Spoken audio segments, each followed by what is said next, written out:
নতুন চির আধুনিক, এটা প্রমাণ করা আমাদের কাছে। আইয়ামে জাহিলিয়াতে দুটা ভাব পাইছেন, শিরক এবং রিবা। আরেকটা মহামারী ছিল আইয়ামে জাহিলিয়াতে, সেটা হলো মাদক। আর আপনি একটু নিজেরাই ভাবেন, এই এলাকায়, ঢাকায়, ঢাকার বাইরে, পুরো বাংলাদেশে মাদকের প্রভাবটা কেমন? খুব অল্প না বেশি? আমার তো মানে প্রত্যেক 10 জনের মধ্যে একজনকে পাওয়া যাবে যে মাদকাসক্ত। আল্লাহ ভালো জানেন। এবং এটা রাষ্ট্রীয়ভাবে হারাম না, রাষ্ট্রীয়ভাবে নিষেধ না যে কেউ মদ খেতে পারবে না, খাইলে শাস্তি হবে, এমন কিন্তু না। চাইলে আপনি খেতে পারেন, রাষ্ট্র আপনাকে বাধা দিবে না। দিবে? মদের লাইসেন্স আছে না, খেতে পারো। অথচ এটা আল্লাহ পাক হারাম করেছিলেন, আমরা হালাল করলাম।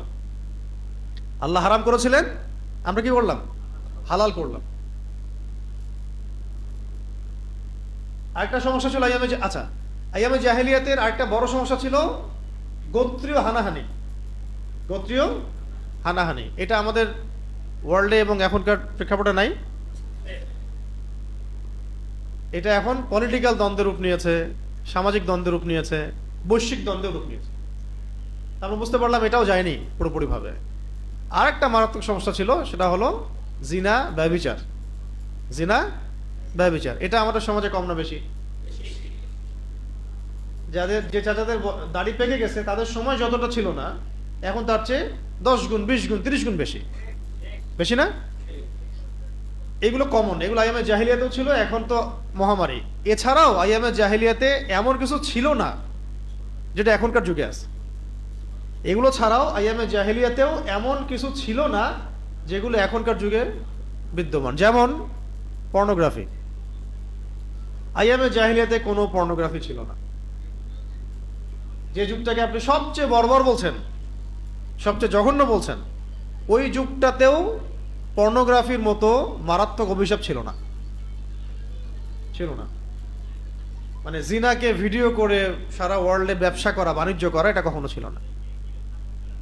এটা একটা ইন্ডাস্ট্রি, যেমন করে ফিল্ম ইন্ডাস্ট্রিজ, তারপর স্পোর্টস ইন্ডাস্ট্রিজ, কর্পোরেট সেকশনগুলো যেভাবে ইন্ডাস্ট্রি করে তুলেছে, এরকম একটা ইন্ডাস্ট্রির নাম হলো পর্ন ইন্ডাস্ট্রি। এখানে যারা কাজ করে সবাই অভিনেতা, অ্যাক্ট্রেস। এমন না যে বিষয়টা রিয়েল, বিষয়টা ফেক। শুটিং করা হয়, শুট করে, এবং এটাকে এমনভাবে উপস্থাপন করে তারা, মানুষের ভিতরে এটার মানসিকভাবে তাকে অসুস্থ করে ফেলা আর কি। যেটাতে এডিক্টেড হয়ে যাবে সে, এর মধ্যে মাদকের মতো পথ হারায় ফেলবে সে। এবং এই যে শিশু ধর্ষণ ইত্যাদি যে শব্দগুলো আসছে না, এটা তো সবাই বুঝি যে এটা তো আসলে বাস্তবিক না, পসিবল না। একটা মানুষের মধ্যে এরকম চাহিদা কিভাবে আসতে পারে? এটার মূল কারণ হচ্ছে মাদক এবং পর্নোগ্রাফি। সে সে মাদক গ্রহণ করার পরে এই মানুষগুলো আর মানুষ থাকে না। আর পর্ন এডিক্টেড হওয়ার পরে সে হিতাহিত জ্ঞান হারায় ফেলে যে সে কার সাথে কি করতে হবে। এই পর্ন এডিক্টেড একটা মানুষ, সে শুধু শিশু না, পশুর সাথেও জেনা করতে পারে, এটাও করতে পারে। অবাক হওয়ার কিছু নেই। আর আমরা দেখলাম যে এই ওয়ার্ল্ডের বড় বড় নেতারা যারা, এরাও বিভিন্ন দ্বীপে এরকম ছোট ছোট মেয়েদেরকে নিয়ে আসে, রেপ করে, এবং পরে এদেরকে পিস পিস করে কেটে স্যুপ বানায় খেয়ে ফেলে। অ্যাবস্টেইন ফাইল যখন বের হলো, আপনারা দেখলেন না? তার মানে বুঝলাম সব এই মানে ইবলিসের এজেন্ট, এর একই সূত্রে গাথা। এবং একটু পরে আপনাদেরকে বলবো যে এর পিছনে মাস্টারমাইন্ড হচ্ছে দাজ্জাল। এগুলোর পিছনের মাস্টারমাইন্ডটা হচ্ছে দাজ্জাল এবং তার অনুসারী যারা, এরা ওয়ার্ল্ডকে শাসন করতে চায়। এই জন্য তারা ওয়ার্ল্ডটাকে তাদের মতো করে সাজানোর চেষ্টা করেছে বিগত প্রায় 100-200 বছর থেকে। এবং তারা নতুন ওয়ার্ল্ড অর্ডার নিয়ে আসছে, যার মধ্যে মানব জাতিকে তারা নিয়ে আসছে জোর করে। এখান থেকে বের হওয়ার রাস্তা একটাই, সেটা হলো নবী সাল্লাল্লাহু আলাইহি ওয়াসাল্লামের সিরাত ছাড়া বের হতে পারবেন না। সিরাত, ইসলাম, কোরআন, সুন্নাহ, এর বাইরে মানবতার মুক্তির কোনো রাস্তা নাই। আইয়ামে জাহিলিয়াতে পর্নোগ্রাফি ছিল না, এখন সারা ওয়ার্ল্ড ওয়াইড। এবং এটাই হচ্ছে এই পাপগুলোর মূল কারণ। পর্ন সাইটগুলো বন্ধ না করলে রেপ বন্ধ হবে না। সেটা যে কোনো, মাদ্রাসায় হোক, স্কুলে হোক, আর কলেজে হোক, কোনো জায়গায় বন্ধ হবে না। আপনাদের প্রশ্ন আসতে পারে যে এটা তো অনেক মাদ্রাসার ঘটনা এমন। হ্যাঁ, হতে পারে। দেখেন, মাদ্রাসায় যারা এগুলোর সাথে সম্পৃক্ত হয়েছে তাদের সাথে পর্নোগ্রাফি সম্পর্ক আছে। সে পর্ন এডিক্টেড, এই কারণে সে মাদ্রাসাতেও এই কাজটা করছে। মাদ্রাসায় যে পড়ে সে কি মানে জৈবিক চাহিদা মুক্ত না, এবং সে হয়তো পর্ন এডিক্টেড, আস্তে আস্তে সে ওইটা কাজটা সামনে যাকে পাইছে তার সাথে করে ফেলছে। এটা বন্ধ করাটা জরুরি কাজ ছিল। এটা না বন্ধ করতে পারলে, সাইটগুলো বন্ধ না করতে পারলে এটা কখনোই বন্ধ হবে না। তারপরে মাদক, উন্মুক্ত মাদক রেখে দিলে মানুষ মাদক খাবে, হিদাহিত জ্ঞান হারায় ফেলবে, তখন যে কোনো পাপ সে করতে পারে। প্রবলেম একটা না, প্রবলেম এখানে অনেক। মাদক problem, pornography problem, free mixing problem, আইন না থাকা প্রবলেম, আইন বাস্তবায়ন না হওয়া প্রবলেম, দৃষ্টান্তমূলক শাস্তি বাস্তবায়ন না হওয়া প্রবলেম, অনেক প্রবলেম। এরপরে সামাজিক সচেতনতা আছে, আমাদেরও অনেক গাফেলতি আছে। সবকিছু মিলিয়েই সমস্যার গোড়া হচ্ছে আমরা পরিপূর্ণ ইসলামী শরিয়ার মধ্যে আসতেছি না। সমস্যা একটা ডালপালা নাড়াচাড়া করে সমাধান হবে না। যদি আগামী 7 দিনের মধ্যে এই ঘটনাটার, সাম্প্রতিক ঘটনার বিচার হয়ও, তার মানে এই না যে প্রবলেম সলভ হয়ে গেছে, বরং একটা প্রবলেমের সাময়িক সলিউশন আপনি দিয়েছেন। এরকম প্রবলেম বাংলাদেশে গ্রামে গ্রামে, শহরে শহরে আরো বহু আছে। এমন অনেক কিছু আমরা ভুলেও গেছি, অনেক কিছু আমরা জানিও না, অনেক কিছু মিডিয়াতে আসেই নাই, তাই না? এটা এত হাইলাইট হচ্ছে কেন? কারণ তার বাবা বলেছে যে আমি তো জানি যে আপনারা বিচার করতে পারবেন না। এই কথাটা তাগুদের গায়ে লাগছে। কথাটা 100% সত্য। কথাটা কি 100% সত্য যে আপনাদের কোনো রেকর্ড নাই এগুলো বিচার করার। এটা গায়ে লেগে গেছে, মিডিয়াতে এটা ফলো করে প্রচার হয়ে গেছে। এর আগে মাগুরার ঘটনা ধামাচাপা পড়ে গেছে, পড়ছে না? এরকম আরো শত শত ঘটনা ধামাচাপা পড়ে গেছে। হাদি ভাই গায়েব হয়ে নাই, ইস্যু নাই। আমাদের ঢাকায় বিমান ক্র্যাশ হয়ে গেল একটা প্রতিষ্ঠানে, এতগুলো বাচ্চা মারা গেল, কোন আলোচনা আছে? এরকম একটার পর একটা ইস্যু আসছে, ধামাচাপা পড়ে গেছে। তো এটা হাইলাইট হওয়ার কারণ হচ্ছে আঙ্গুল উঠানো, প্রতিবাদ করা যে আপনারা পারবেন না, আপনারা পারেন নাই, আপনারা ফেইলার। ওটা গায়ে লাগছে, একটু নাড়াচাড়া হচ্ছে। এটাও হয়তো 2-1 দিন পর ঠান্ডা হয়ে যাবে, কিন্তু সমস্যা সলভ হবে না। এই সমস্যা থেকে আমি, আপনি, আপনার মেয়ে, আমার বোন, আমার মা, আমরা তো সেফ থাকতে পারবো না।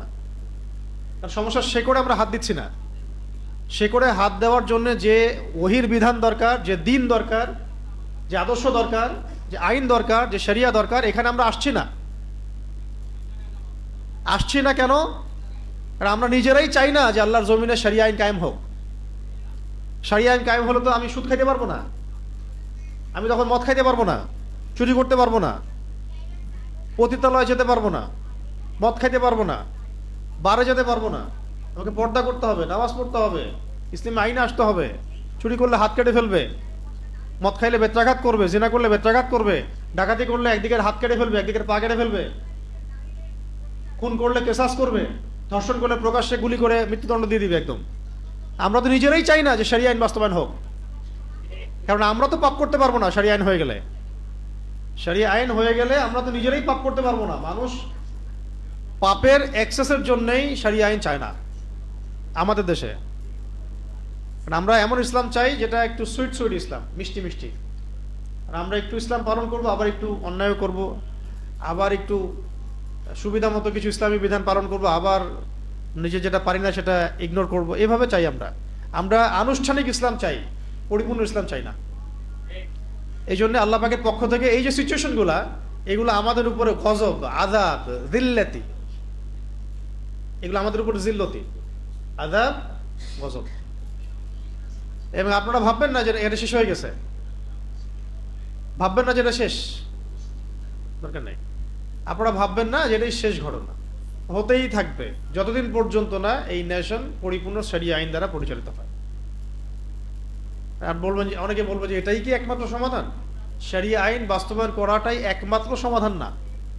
যাদের উপরে বাস্তবায়ন করব সেই মানুষগুলোকে আল্লাহর পথে নিয়ে আসাটাই সমাধান। দাওয়াতও চলবে, ইসলাহ চলবে, সংস্কার চলবে, তাসকিয়া চলবে, আবার আইনও থাকবে। তখন দেখা যাবে সবকিছু মিলিয়ে সমাজটা সুন্দর হবে। এটা নবী সাল্লাল্লাহু আলাইহি ওয়াসাল্লামের দেখানো পথ পদ্ধতি। আমাদের নবীজিকে শুধু আইনি বাস্তবায়ন করেছেন, মানুষকে দাওয়াত দেন নাই, ইসলাহ করেন নাই, বুঝান নাই, বুঝিয়েছেন, দাওয়াত দিয়েছেন, কাছে টেনেছেন, চিকিৎসকের মতো কাজ করেছেন। পরে যখন ক্যান্সার হয়েছে তখন অস্ত্রোপচারও করেছেন। যেখানে ক্যান্সার সেখানে কি করছেন? অস্ত্রোপচারও করেছেন।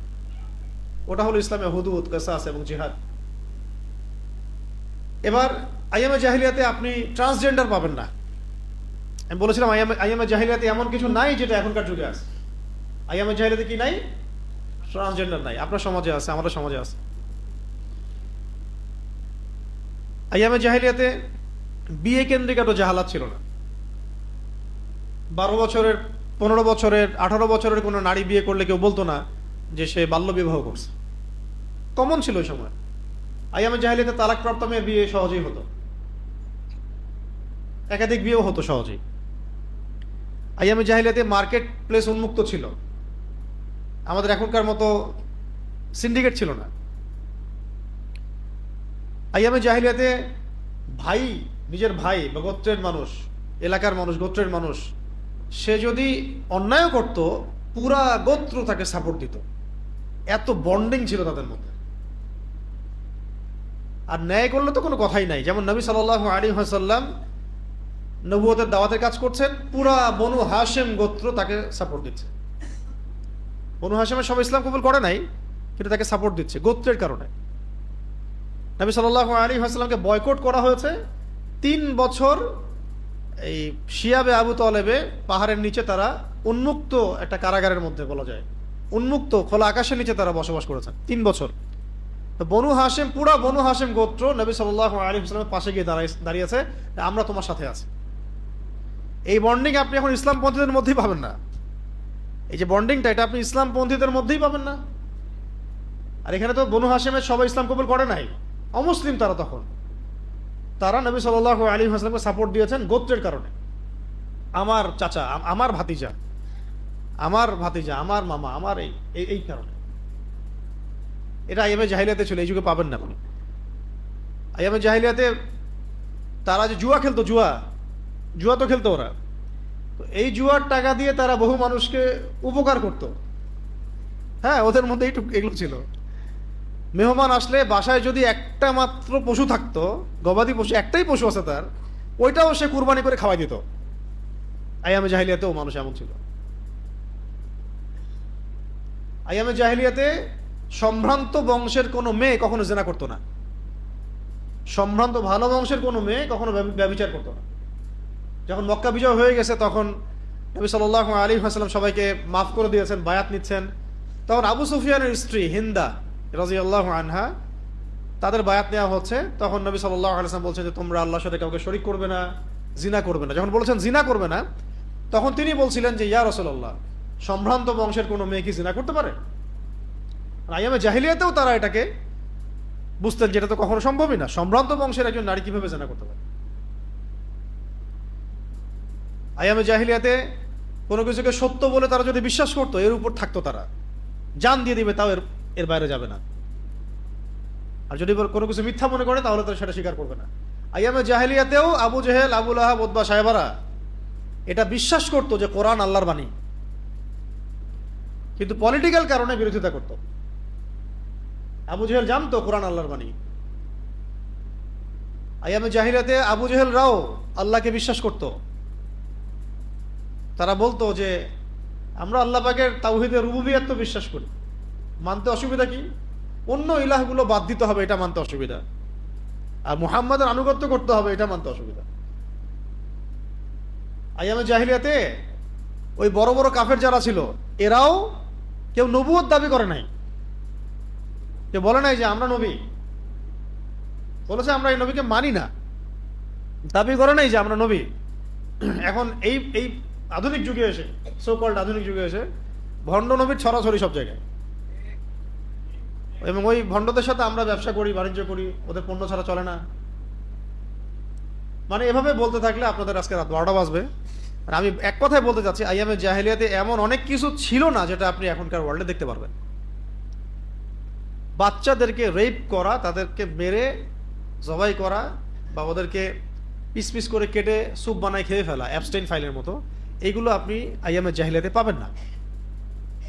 আইয়ামে জাহিলিয়াতে এগুলো ছিল না। একটা বলে না যে কন্যা সন্তানকে জীবন্ত দাফন করে দিত, এইটা তারা করেছিল। কেন জানেন কেন করেছে কন্যা সন্তানকে জীবিত দাফন? সমাজ নারীর অধিকার খর্ব করতে করতে করতে, মানে জিনা, ব্যভিচার, সম্পত্তি নাই, বিয়ে নাই, বিয়ে ভালো উন্মুক্ত বিয়ে নাই, নারীর ব্যাপারটা এত পেরেশানির হয়ে গেছে।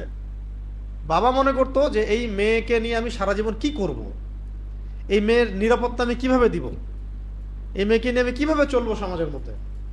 যদি কালকে আমার মেয়েকে কেউ উঠাই নিয়ে যায়, অপহরণ করে, ডাকাতি করে, তাকে তুলে নিয়ে যায়, তাকে ধর্ষণ করে, আমি কিভাবে মুখ দেখাবো, কি করবো মেয়েটাকে? এই পেরেশানির চিন্তাগুলো থেকে মেয়ে সন্তান জন্ম নিলে তারা দাফন করে ফেলতো। এখন আধুনিক সমাজ, সোকল্ড আধুনিক সমাজে আইন শৃঙ্খলা পরিস্থিতি, ধর্ষণ, গুম, খুন, রেপ, বাচ্চা ধর্ষণ, এগুলো যেভাবে বাড়তেছে, অদূর ভবিষ্যতে তো আমাদের সমাজেও অনেক বাবা বলবে যে আমার মেয়ে সন্তান দরকার নেই, পুঁতে ফেলো এটা। আপনারা তো দিন দিন ওই জায়গায় নিয়ে যাচ্ছেন সমাজকে, আপনারা তো নতুন করে আবার ওই জায়গায় নিচ্ছেন সমাজটাকে। আর এইসব ইস্যুতে আপনি কোনো নারীবাদীকে পাবেন না রাস্তায়, কোনো নারীবাদী নাই।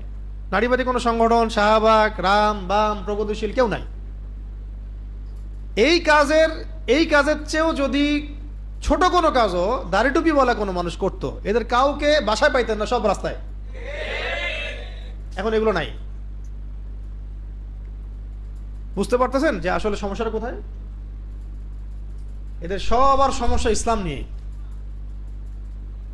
এরা এরা ইচ্ছায় বা অনিচ্ছায় এরা সবাই দাজ্জালের অনুসারী হয়ে গেছে।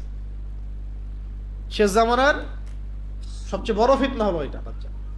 সে বের হবে, সারা ওয়ার্ল্ডকে শাসন করবে ইহুদিদেরকে নিয়ে, এবং সে ওয়ার্ল্ডটাকে ওর মতো করে সাজাবে, ওর অনুসারীদেরকে দিয়ে প্রত্যেকটা জায়গায় সে শাসন করাবে। এ হচ্ছে এখন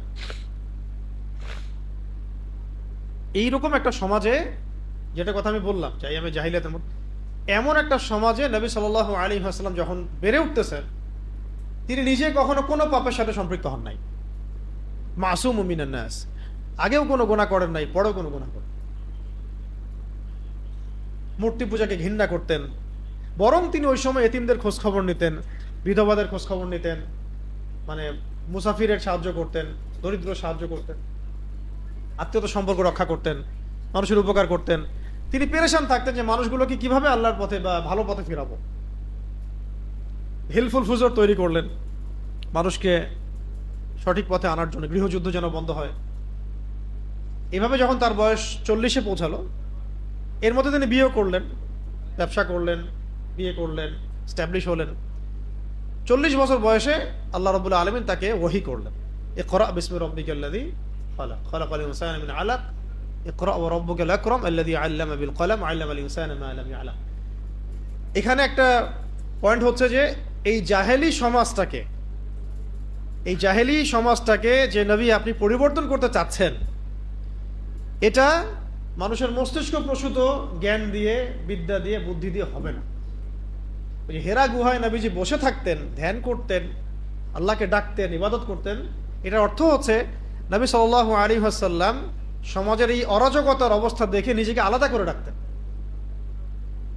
পৃথক হয়ে থাকতেন। ভাল লাগতো না তার কাছে সমাজের এই সমস্যাগুলা, অবস্থাগুলা।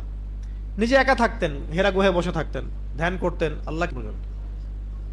যে কোনো ওলামায়ে কেরামের কাছে যান, তার এই কথাই বলবেন।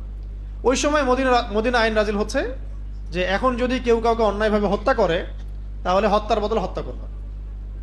এটাকে কি বলে? কিসাস। কি বলে? কিসাস। ওই যে আমরা সূরা বাকারায় পড়ি, কুতিবা আলাইকুমুল কিসাস, কুতিবা আলাইকুমুল কিসাস ফিল কতলা, আল হুররু বিল হুররি ওয়াল আবদু বিল আবদি ওয়াল উনসা বিল উনসা। কুতিবা আলাইকুমুস সিয়াম তো আমরা নিয়েছি ঠিকই, ওই সূরার মধ্যেই আছে, ডানে বামে কুতিবা আলাইকুমুস সিয়াম, তোমাদের উপর সিয়ামকে ফরজ করা হয়েছে। তো রমজান মাসে মাশাআল্লাহ বাংলাদেশে সবাই রোজা রাখে, মুসলিমরা বেশিরভাগই। ওইটারই সামনে আছে কুতিবা আলাইকুমুল কিসাস, তোমাদের উপর কিসাসকে আমি ফরজ করেছি। এটা যে ফরজ, এটা আমাদের অনেকে জানেই না। সেই আল্লাহ পাকই ফরজ করেছেন, যে আল্লাহ পাক রমজানে রোজা ফরজ করেছেন। আবার আরেকটু পিছনে গেলে আবার পাবেন কুতিবা আলাইকুমুল কিতাল, তোমাদের উপর যুদ্ধকে ফরজ করেছে। ও তো আলোচনাই নাই। আমরা পয়লা বৈশাখে ইয়া বানাবো, হাতি ঘোড়া এগুলা বানাবো আর কি। যখন অন্য অন্য দেশ বানায় মিসাইল, আমরা বানাই হাতি ঘোড়া। ওটাই নাকি প্রোগ্রেস, ওটা ওদের প্রোগ্রেস। আর হুজুররা তো দেশটাকে পিছাই দিল, তাই না? হুজুররা দেশটাকে পিছাই দিল না, তো ভাষা তো ওদের এরকমই আর কি। তো এখন কুতিবা আলাইকুমুল কিসাসে আসেন, এটা কোথায় ফরজ হলো? মদিনা না মক্কায়?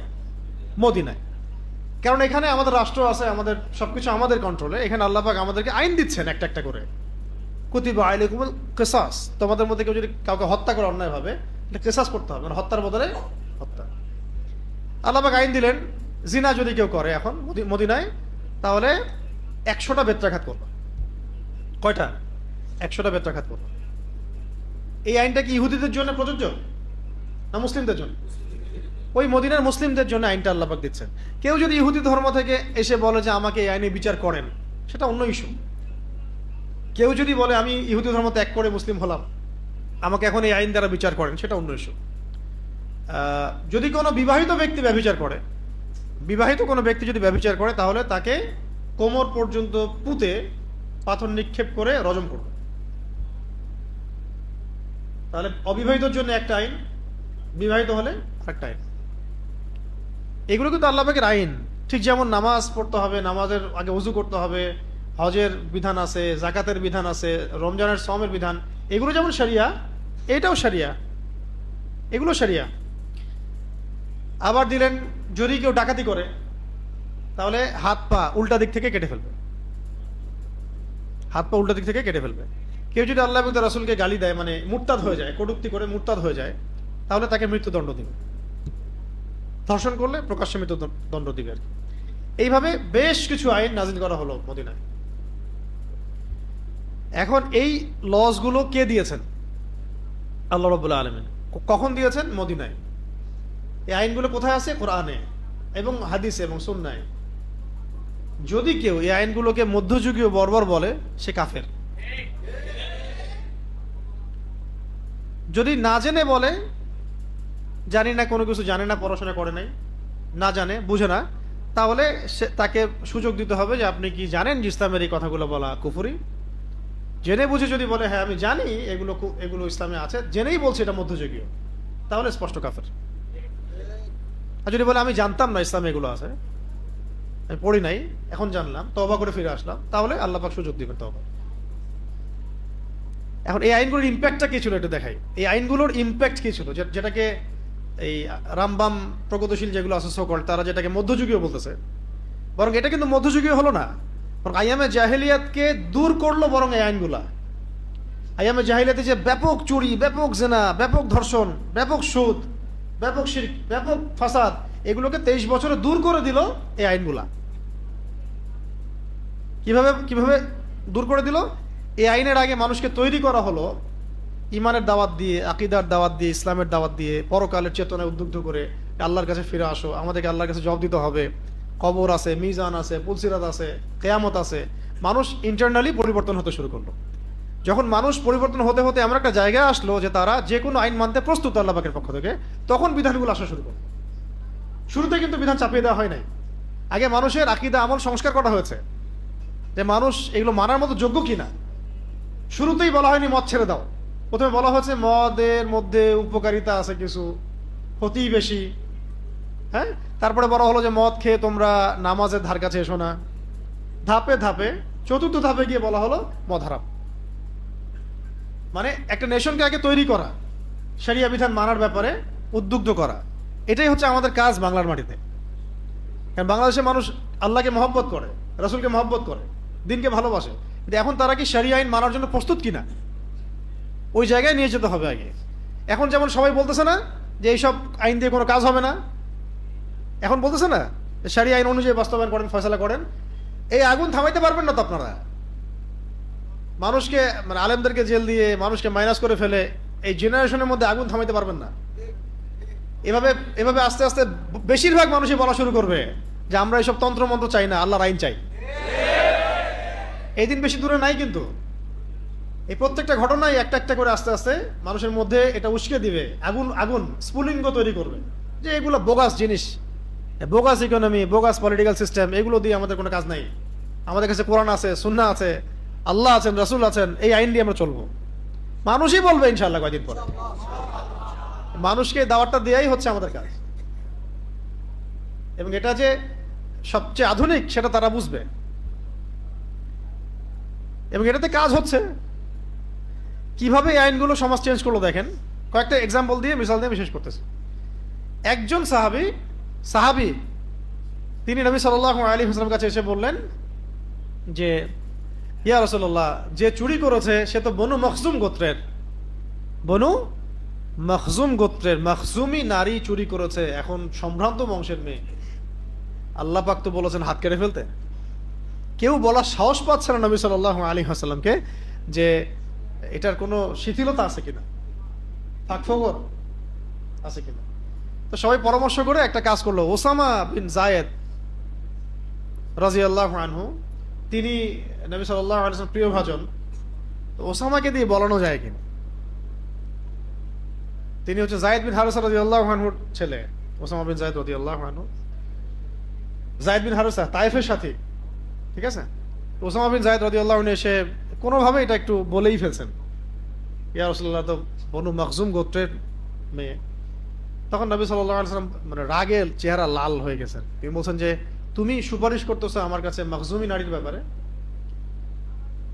আল্লাহ পাকের হদ সম্পর্কে তুমি আমাকে সুপারিশ করতেছো?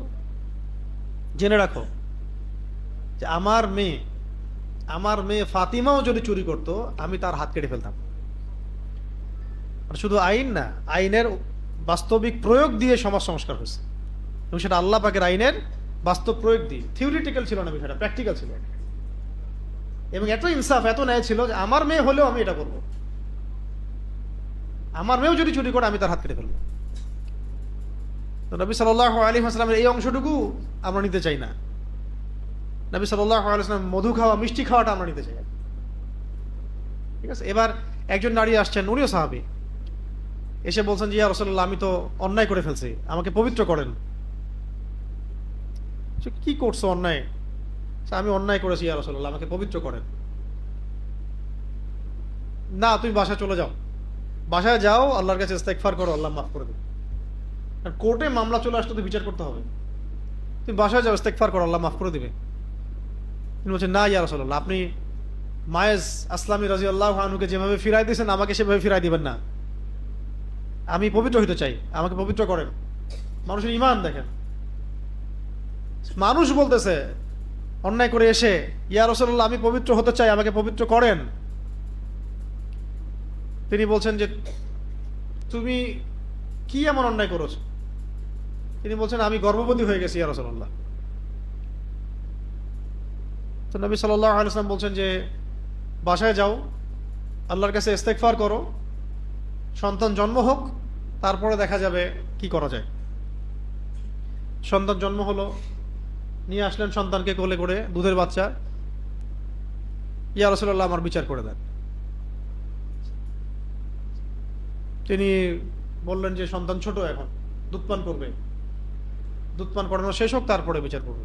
দুধ পান করানো শেষ, রুটি খাইতে শিখছে, কোর্টে আসছেন, বিচার করে দেন ইয়া রাসূলুল্লাহ। নবীজি বললেন সাল্লাল্লাহু আলাইহি ওয়াসাল্লাম, আনসারী সাহাবীদের মধ্যে তোমরা কে আছো, হে আমার সাহাবীরা কে আছো যে এই বাচ্চার দায়িত্ব নিতে পারবা? একজন বাচ্চার দায়িত্ব নিলেন। নবী সাল্লাল্লাহু আলাইহি ওয়াসাল্লাম বললেন, তো তোমরা তাকে নিয়ে যাও, রজম করো। আইন থেকে ফিরলেন না, নিয়ে যাও, রজম করো। তাকে রজম করা হচ্ছে, পাথর নিক্ষেপ করে রজম করা হচ্ছে। রক্তের ফিনকি এসে কোনো একজন সাহাবীর কাপড়ে লেগেছিল। সেই সাহাবী একটু তির্যক মন্তব্য করেছিলেন। তির্যক মন্তব্য হয় না একটু, যে উনি জেনা করেছেন, ওই রক্ত আমার এখানে এসে লাগলো। এটা শুনে নবী সাল্লাল্লাহু আলাইহি ওয়াসাল্লাম বলেছিলেন যে, তোমরা আমার সাহাবীকে ভালো মন্দ বলো না, গালি দিও না, তাচ্ছিল্য করো না। শুনে রাখো, এই নারী সাহাবী অন্যায় করার পরে যে পরিমাণ তওবা করেছেন, এই তওবা যদি পুরা মদিনার মধ্যে বন্টন করে দেওয়া হয়, কম হয়ে যাবে। বিচার হয়েছে এইভাবে নবী সাল্লাল্লাহু আলাইহি ওয়াসাল্লামের যুগে। ওমর রাদিয়াল্লাহু আনহুর যুগে মদ পান করেছেন, নিজের হাতে তিনি শাস্তি দিয়েছেন। 40 লাঠি থেকে 80 লাঠি বেত্রাঘাত নিয়ে গেছেন তিনি। নিজের আপনজনের মধ্যে একজন মদ পান করার পরেও ওমর রাদিয়াল্লাহু আনহু নিজের হাতে শাস্তি দিয়েছেন। সান্ত্বনার বাণী শুনে আসেন নাই খালি। ওমর রাদিয়াল্লাহু আনহুর সময় এমন হয়েছে যে আমর ইবনে আস রাদিয়াল্লাহু আনহু, বিখ্যাত সাহাবী, তিনি মিশরের গভর্নর তখন, তার ছেলে তার বাবার পলিটিক্যাল পাওয়ারে কিছু একটা অন্যায় করেছিলেন, অন্য কারোর উপর পাওয়ার দেখাইছে আর কি, মানে এমন, তা বুঝতেই পারতেছেন কি হতে পারে এখনকার যুগে। এইটা খবর ওই মিশরের সেই কিপ্তি এসে মদিনায় বিচার দিয়েছে, মদিনায় বিচার দিয়েছে যে আপনার নির্ধারিত গভর্নরের ছেলে আমার উপর জুলুম করছে, তুমি বসো। চিঠি লিখে পাঠাইছেন যে তোমরা দুজনে এখানে আসো, বাবা এবং ছেলে দুজনে আসো। ওমর রাদিয়াল্লাহু আনহু বসে আছেন। আমর ইবনে আস রাদিয়াল্লাহু আনহু বুঝতে পারছেন যে কোন একটা সমস্যা আছে। সন্তানকে বলছেন বারবার, কি করছো বলো ভালো করে। সে সন্তান বলে না কি করছে ভালো করে। পরে যখন মসজিদে ডাকা হলো নামাজের পরে, তখন সেই মিশরের কিপ্তি বললো যে আমার উপর এই জুলুম করেছে, সম্মানিত ছেলে আমার উপর জুলুম করেছে। নিজের হাতের দোররা তার হাতে উঠাই দিলেন লাঠি দিয়ে, বলেন যে ইদরিব ইবনুল আকরামিন, আমাদের সামনে সম্মানের ছেলেকে মারো। ইদরিব ইবনুল আকরামিন, আমাদের সামনে সম্মানের ছেলেকে মারো। এটা মানুষ দেখছে। মারতে মারতে ক্ষান্ত হওয়ার পরে তিনি জিজ্ঞাসা করছেন যে তুমি কি সন্তুষ্ট হয়েছ? যে হ্যাঁ আমি সন্তুষ্ট হয়েছি। তখন এটাও বললেন যে তুমি যদি চাও এই লাঠি দিয়ে পারলে তার বাবাকেও তুমি আঘাত করতে পারো, কারণ তার সন্তান তার বাবার পাওয়ারেই তোমার উপর জুলুম করেছে। ওমর রাদিয়াল্লাহু আনহুর যুগ, তাদের ভাষা এটা মধ্যযুগ, ফাসেকদের ভাষা এটা মধ্যযুগ, জালেমদের ভাষা এটা মধ্যযুগ। ইদরিব ইবনুল আকরামিন, সম্মানের ছেলেকে মারো সবার সাথে, বলতে পারবে? আমর ইবনে আস রাদিয়াল্লাহু আনহুকে নবীজি ওমর রাদিয়াল্লাহু আনহু বললেন যে শোনো আমর, যখন মানুষ তার মায়ের গর্ভ থেকে স্বাধীনভাবে বের হয়, তখন কিভাবে তো মানুষ তার উপর জুলুম করতে পারে? আমরা কিভাবে মানুষের উপর জুলুম করতে পারবো যখন মানুষ জন্মই নিচ্ছে মায়ের গর্ভ থেকে স্বাধীনভাবে? এত বড় স্টেটমেন্ট কে দিছে ইতিহাসে? নিজে খুতবা দিতে উঠছেন, মানুষ তার উপর আঙ্গুল তুলে বলেছেন যে আপনার খুতবা পরে শুনবো, আগে আপনি বলেন যে আপনার গায়ে 2টা জামা কোত্থেকে আসলো? একটা তো সবাইকে আপনি দিয়েছেন গনিমত থেকে, আরেকটা কোথা থেকে আসলো? তারপরে খুতবা শুরু করেন। জনগণ এইভাবে বলতে পারবে কথা? এই আধুনিক যুগে, আধুনিক দাজ্জালের যুগ, বলতে পারবেন জীবনে কথা? এর আগের তো 18 বছর ইতিহাস দেখেছেন, নবী সাল্লাল্লাহু আলাইহি ওয়াসাল্লামকে কটূক্তি করলে কোনো বিচার হয় নাই। কারো আব্বা আম্মা নানা নানি লিখেছেন, একদম গুম হয়ে গেছেন, শেষ। এটা বলতে পারবে ওমর রাদিয়াল্লাহু আনহুর মতো? বলেন আপনার প্রপার্টির হিসাব দেন। এরকম ছিল একজন নারী, ওই যে বাচ্চাকে খাওয়াচ্ছিল রাত্রেবেলা, বাচ্চা কান্নাকাটি করছিল, মনে আছে না ঘটনাটা? ওমর রাদিয়াল্লাহু আনহু, উনি জিজ্ঞাসা করলেন আপনার বাচ্চা কাঁদছে কেন? মা খালি বলছে এতটুকু যে হ্যাঁ দা বাইনি ও বাইন ওমর, এটা আমার আর ওমরের মাঝখানের বিষয়, আমি ওমরের নামে তো বিচার দিব আল্লাহর কাছে। উনি বুঝতে পারেন না যে উনি আমিরুল মুমিনিন, রাত্রেবেলা ভেষ বদল করে তিনি ঘুরছিলেন। তো কি হয়েছে? আমরা এখানে ক্ষুধার্ত অবস্থায় আছি। ওটা শুনে ওমর রাদিয়াল্লাহু আনহু নিজের পায়ে হেঁটে মদিনায় এসে কাঁধে করে বাইতুল মাল থেকে আটার বস্তা নিয়ে পায়ে হেঁটে হেঁটে গিয়ে ওই মহিলার বাসায় গিয়ে রান্না করে খাওয়াই দিয়ে আসতেন। এরা এটাকে বলে মধ্যযুগ। ইনসাফের যুগটাকে বলে কি? একটা মানুষ খুঁজে পাওয়া যায় নাই যে আপনার দুর্নীতি করতেছে, অন্যায় করতেছে। ইসলামিক কোর্টে বসায় দেওয়া হয়েছে আলী রাদিয়াল্লাহু আনহুকে। তা আলী রাদিয়াল্লাহু আনহু এসে বলল যে আমাকে এখান থেকে অপসারণ করে দেন। কেন? তো বিচারই তো আসে না, আমি কি বিচার করব? কোনো কেসই আসে না। আর আপনাকে আমি কেস দেখালাম শুরুতে, এই 6 মাসের কেস, কতগুলো ঘটনা করছে। এটা মধ্যযুগ। আল্লাহ পাকের আইনের সুষ্ঠু প্রয়োগ ছিল, এবং আইন ছিল আল্লাহ পাকের পক্ষ থেকে। সেই ডিভাইন ল যখন সমাজের মানুষ মেনে নিয়েছে এবং সেই অনুযায়ী যখন খলিফা বা শাসক বিচার করেছে, তখন সমাজ প্রতিষ্ঠা হয়ে গেছে, শান্তি প্রতিষ্ঠা হয়ে গেছে। তখন সমাজে স্থায়ী শান্তি প্রতিষ্ঠা হয়ে গেছে, সমস্ত অন্যায় দুর্নীতি চলে গেছে। মানুষ জিনা করে এসে বলেছে আমি জিনা করছি, আমার বিচার করে দেন। হত্যার তো প্রশ্নই ওঠে না। এরকম আরো ঘটনা আছে। তো মূল কথা হচ্ছে ভাই যে আল্লাহ পাকের এই বিধানগুলো যদি আমরা মানার মতো মানসিকতা না লালন করি এখন, এবং সেই আলোকে যদি আমরা আমাদের জনমত গঠন না করি, তাহলে আগামী 50 বছরেও এদেশে একটাও আল্লাহর আইন বাস্তবায়িত হবে না। এবং এই আইনগুলো নিজেদের উপর মানে ইম্পোজ করার আগে আমাদের আকীদা আমল সংস্কার করতে হবে, যে আমরা এগুলো চাই কিনা, আমরা আসলে এগুলো চাই কিনা, আমরা শিরক থেকে বাঁচতে চাই কিনা, সুন্নতে থাকতে চাই কিনা, তাওহীদ চাই কিনা, আমরা সুদ মুক্ত থাকতে চাই কিনা, মাদক মুক্ত থাকতে চাই কিনা। ইসলামী আইনগুলো ছাড়া আপনি অন্য কোনো যত তথাকথিত পশ্চিমাদের এইসব আইন নিয়ে আসেন, কোনোদিনও আপনি দেশে শান্তি প্রতিষ্ঠা করতে পারবেন না। তাই যদি হতো তাহলে ইউরোপের অবস্থা আজকে এমন কেন, আমেরিকার অবস্থা আজকে এমন কেন? আমেরিকার হাতে এই বিশ্বের কোটি কোটি মানুষের রক্ত লেগে আছে, হাজার হাজার নারী শিশুর ইজ্জত ওর হাতে লেগে আছে। আর এই জুলুমগুলোর এগেনস্টে ধরেন গাজ্জার মানুষকে হত্যা করা, বোম্বিং করা, বাচ্চাদেরকে মারা, হাসপাতাল উড়িয়ে দেওয়া, ইরাকে, সিরিয়াতে, প্যালেস্টাইনে, লেবাননে, জর্ডানে, যে সারা বিশ্বব্যাপী যে মুসলিমদেরকে নিধন, এইগুলোর এগেনস্টে যদি ইসলামী দাওয়াতের সাথে জিহাদ না থাকে এবং আল্লাহর দিন আল্লাহর জমিনে কায়েমের তৎপরতা না থাকে, তাহলে এরা ডে বাই ডে আস্তে আস্তে মুসলিমদের সবাইকে গিলে শেষ করে ফেলবে। এবং এর বিপরীতে যে মুভমেন্টটা দরকার সেটা হলো ইসলামিক মুভমেন্ট। এছাড়া আপনি ওয়ার্ল্ডে শান্তি কায়েম করতে পারবেন না।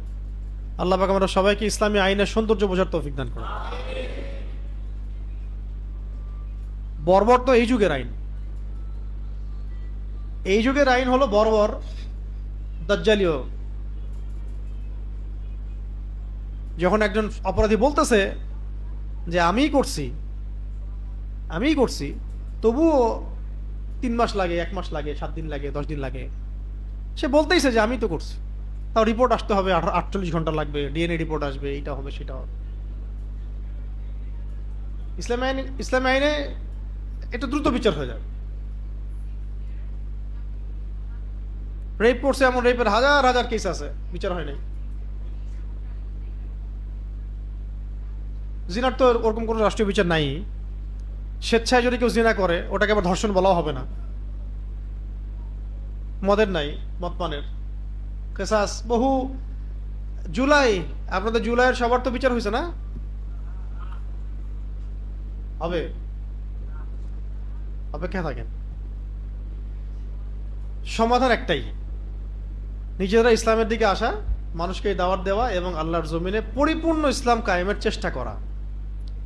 এখন হবে না জানি আমি সারা রাত গলা ফাটালেও কিছুই হবে না, হয়তোবা আপনারা কিছু জানবেন এতটুকুই। কিন্তু এই দাওয়াতের কাজ, তাবলিগের কাজ, এই মেহনত, ইসলামী সংগঠনগুলোর কাজ, এগুলো যত বেগবান হতে থাকবে, আস্তে আস্তে মানুষ ওই দিকে আসবে। মানুষ বুঝবে যে আসলে এর মধ্যেই সমাধান আছে। 5 বছর লাগুক, 10 বছর লাগুক, 20 বছর লাগুক, একটা দিন আপনি দেখবেন যে বাংলাদেশ শাসিত হচ্ছে ইনশাআল্লাহ আল্লাহর আইন দিয়ে। এইদিকে যদি জনগণ না আসতে পারে, তাহলে কাফেরদের মাইর ছাড়া আমাদের কপালে কিছু নাই। এটার জন্যে আমাদের প্রতিবেশীর দিকে খেয়াল রাখেন, তাহলেই হবে। আশপাশের দিকে তাকান, দেখবেন যে আজকে থেকে 10 বছর আগে তারাও ভাবতে পারে নাই যেমন হইতে পারে। অতএব আমাদের সবাইকে আল্লাহ পাক যেন তার বিধানের দিকে ফিরে আসার তৌফিক দান করে। এবং এইটাকে আল্লাহ পাক ইসলাম বলেছেন, এই ইসলামটাকে আল্লাহ পাক পরিপূর্ণ বলেছেন। এর বাইরে যত বিধান এটাকে জাহিলিয়াত বলেছেন। আফা হুকমুল জাহিলিয়াতি ইয়াবগুন, আল্লাহ পাক বলেছেন তারা কি জাহিলিয়াতের হুকুম চাচ্ছে? ইসলাম আসার পরে, এই বিধানগুলো আসার পরে তারা কি জাহিলিয়াতের বিধান চাচ্ছে? ওয়ালাহু আসলামা মান ফিস সামাওয়াতি ওয়াল আরদি তাওআন ওয়া কারহান ওয়া ইলাইহি ইরজিউন। অথচ আসমান জমিনের সমস্ত সৃষ্টি আল্লাহর সামনে আত্মসমর্পণ করেছে।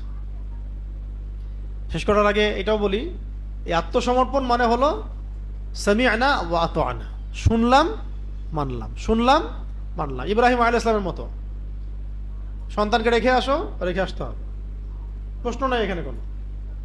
সন্তানের মা বলছে আমাদেরকে কি আল্লাহর হুকুমে রেখে যাচ্ছেন? হ্যাঁ, কোনো প্রশ্ন নাই, ঠিক আছে, আল্লাহই দেখবেন আমাদের। সন্তানকে বলা হচ্ছে আমি তোমাকে জবাহ করেছি, স্বপ্নে দেখছি, কি রায় তোমার? আল্লাহ যদি হুকুম করেন আপনি করেন। সন্তান বলছেন না, আমি তো বাচ্চা, আমাকে কেন করবেন? বাবা বলছে না, আল্লাহ আমার বাচ্চা একমাত্র, আমি কেন করব? প্রশ্নই নাই। সামিআনা ওয়া আতা'না, শুনলাম মানলাম। এখান থেকে ইসলাম, এখান থেকে কি ইসলাম। ইয ক্বালা লাহু রাব্বুহু আসলিম ক্বালা আসলামতু লিরাব্বিল আলামিন। এগুলোই হজের, এই যে জিলহজের, আরাফার ঘটনাগুলো দেখেন। এই যে কাবা, মাকাম ইব্রাহিম, আপনার জমজম, সাই, সাফা মারওয়া, মিনা মুজদালিফা, আপনার কুরবানি, আরাফা, সব কিছু দেখবেন ওই ইব্রাহিম আলাইহিস সালামের ফ্যামিলির সাথেই সম্পৃক্ত। এখান থেকে ইসলাম। হুয়া সাম্মাকুমুল মুসলিমিন মিল্লাতে আবিকুম ইব্রাহিম। এই ইসলামে আসতে হবে, এটাই সমাধান। এখন কিছু মানুষ জেনেও না জানাটা ভান করতেছে, আর কিছু আছে আসলে অজ্ঞ। তো অজ্ঞদের কাছে আমাদের দাওয়াত থাকবে আমভাবে সব মহলে, যে ইসলামী আইনই হচ্ছে চির আধুনিক, চিরসবুজ এবং সবচেয়ে পরিপূর্ণ ইনসাফে ভরা। এর বাইরে ইনসাফের কোনো রাস্তা নাই। আর যারা জেনে শুনেও বিরোধিতা করতেছে, কুফরি করতেছে, এদের সাথে জবানের যুদ্ধের দিন শেষ হয়ে গেছে এবং ইসলামের এই বিজয়টা তাদের সাথে রক্তের নদী পার হয়েই হবে ইনশাআল্লাহ। আল্লাহ পাক আমাদের সবাইকে দ্বীনের জন্য জানমাল, সময়, শ্রম সবকিছু উৎসর্গ করার তৌফিক দান করুন।